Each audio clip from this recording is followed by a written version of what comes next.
In the history of Pat the Professor, I have never seen a rising star like this man here, Professor Josh Stein. If this were American Idol, it would be like Sanjaya and Kelly Clarkson and Carrie Underwood and Ruben Studdard all had a baby. So I'd be voted off early and yet still be popular. Intensely popular.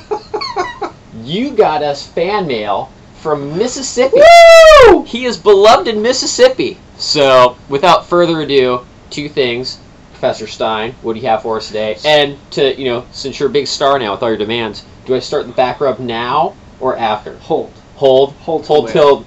Okay. Right, I need the rub down. We'll close on the back rub. Okay. So, hello again.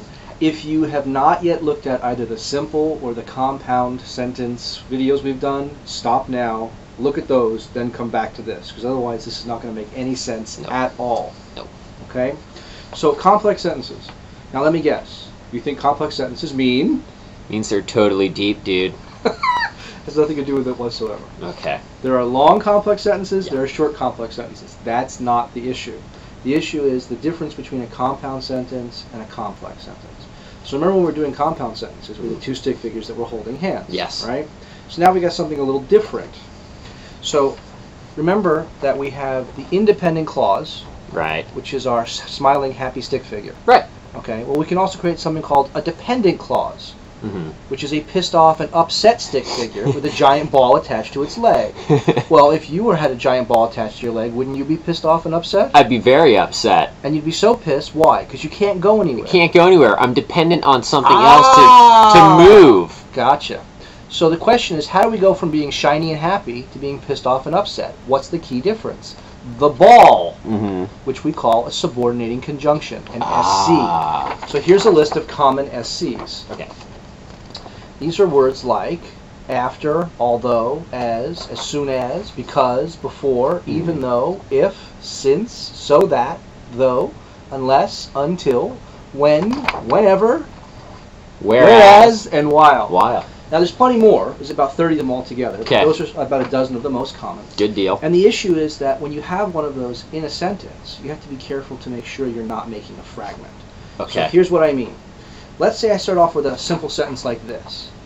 I went to school on Monday to go to my English class.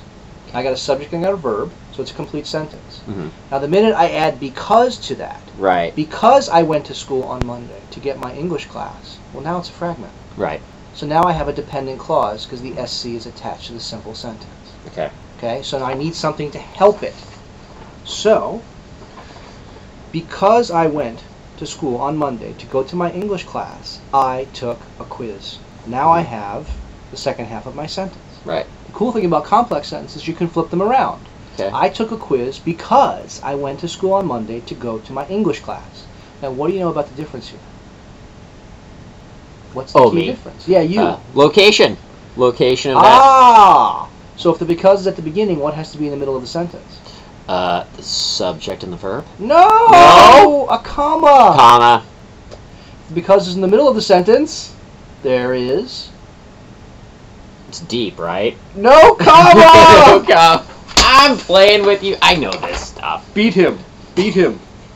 So the key thing is this. Yeah. A complex sentence looks like this. Okay. It's two stick figures. One is happy and the other's pissed off. One has a ball, the other one doesn't. Okay. Okay? So think about it like this. You have DC, comma, IC. In other words, if the subordinating conjunction is at the beginning of the sentence, there's going to be a comma in the middle of that sentence. Right. If the dependent clause comes second, if the subordinating conjunction is in the middle of the sentence, then there is no comma. So it just depends on whether or not the ball is on the left leg or the right leg. Got ya. Okay? So here's the thing. Again, we talked about this before. Don't worry about this when you're writing your essay. Absolutely. That's a bad thing. What you have to do is look at each sentence separately and figure out, do you have a subordinating conjunction in that sentence or not? That's where we go back to our list. If you've got a sentence that has one of these words in the sentence, then you need to check and make sure and see, is it at the beginning or is it in the middle? If it's at the beginning, there has to be a comma in the middle of that sentence. If it's in the middle, then there should be no comma. And here's the best way to remember this. This is an easy way. Never put a comma before because.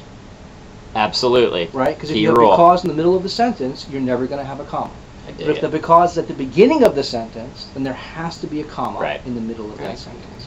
So it's DC, comma, IC. Yes. Just like my hat. Yeah, look Notice at that hat. the comma. That is hardcore teaching right there. Or it's IC, no comma, DC. That's right. Now that, plus the two different compound sentences we often talk about, plus the four simple sentences, that's 95% of grammar errors right there. Dig it. You get those 8 equations, you're good enough to go through anything.